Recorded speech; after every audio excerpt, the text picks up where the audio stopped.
Squash Kashmir ने हाल ही में एक रिक्रूटमेंट प्रोसेस यहाँ पे शुरू किया था। जो यंग लीडर्स को जिनको हमने रिक्रूट किया था उनके लिए बहुत ज़रूरी है कि हमने उनको ओरिएंट करना होगा स्कॉश कश्मीर के बारे में, और हमने उनको एज टीचर्स और रिसर्चर्स के साथ साथ में उनको हमने एक लीडरशिप रोल में भी हम उनको देख रहे हैं। तो उनको एक लीडरशिप डेवलपमेंट प्रोग्राम भी हमने उनके लिए आज ऑर्गेनाइज़ किया है उन यंग एंट्रेंट्स के लिए।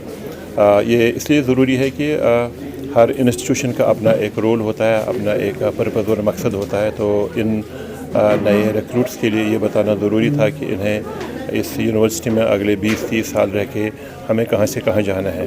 तो आज के इस प्रोग्राम में बड़ा फोकस हमारा ये रहेगा कि हमने जैसे देश ने अपने लिए एक ख्वाब देखा है, अपने लिए गोल सेट किया है एक विकसित भारत का 2047 में, तो इसी तरह से हमारी यूटी जम्मू कश्मीर ने भी अपने लिए गोल सेट किया हुआ है विकसित जम्मू एंड कश्मीर।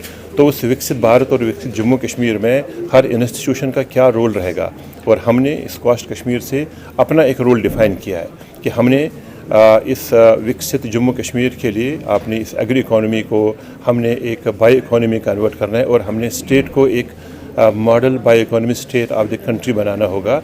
और हमने ये देखना होगा कि जो हमारी एग्री इकॉनमी का जो टोटल वैल्यू इस वक्त करीब $4 बिलियन है, हमने इसके पोटेंशियल के हिसाब से इसको $80 बिलियन कैसे करना है। तो इसको ऐसा करने के लिए हमें बहुत ज़रूरी है कि हमें on the field on the ground एक ट्रेन कॉम्पिटेंट ह्यूमन पावर होना चाहिए। जो इस यूनिवर्सिटी का बहुत बड़ा रोल है, हमारे जितने भी लाइन डिपार्टमेंट्स हैं उनमें जो भी अवेलेबल ह्यूमन पावर है उस यूनिवर्सिटी से निकलता है। तो अपने टीचर को ये बावर कराना बड़ा ज़रूरी था कि उस ह्यूमन पावर को हम कैसे डेवलप करें। उसके साथ में हमने जो एग्रीकल्चर है उसको और ज़्यादा टेक्नोलॉजी ड्रिवन एग्रीकल्चर हम कैसे करेंगे जिससे हम इसका वैल्यू और इसको बढ़ा सकते हैं, उसको मोनेटाइज कर सकते हैं।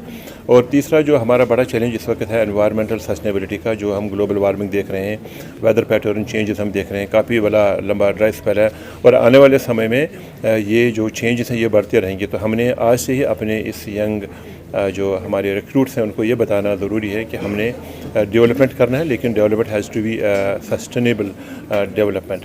तो इस प्रोग्राम में हमने करीब 21 दिन का प्रोग्राम होगा, और हमने इसको स्ट्रक्चर इस तरह से किया है कि हम इस प्रोग्राम में स्टेट से और स्टेट से बाहर हर फील्ड के एक्सपर्ट्स को हम यहाँ पे लाएंगे। वो हमारे एकेडमिशियन हो सकते हैं, हमारे लीडर्स हो सकते हैं, हमारी ब्यूरोक्रेट हो सकते हैं, वो पॉलिटिशियन भी हो सकता है वो कोई जो है ना they would be from different fields, and यहाँ आके वो अपने इनको इस बारे में अवेयर करेंगे और उनको ट्रेन करेंगे इस programme. Proactive leadership. Esteemed leaders, for their invaluable contributions. First, we have the honor of the officers of this university, HODs of various disciplines. I feel equally honored to welcome. I now request everyone.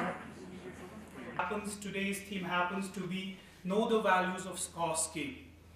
आपने ये programme organise किया एक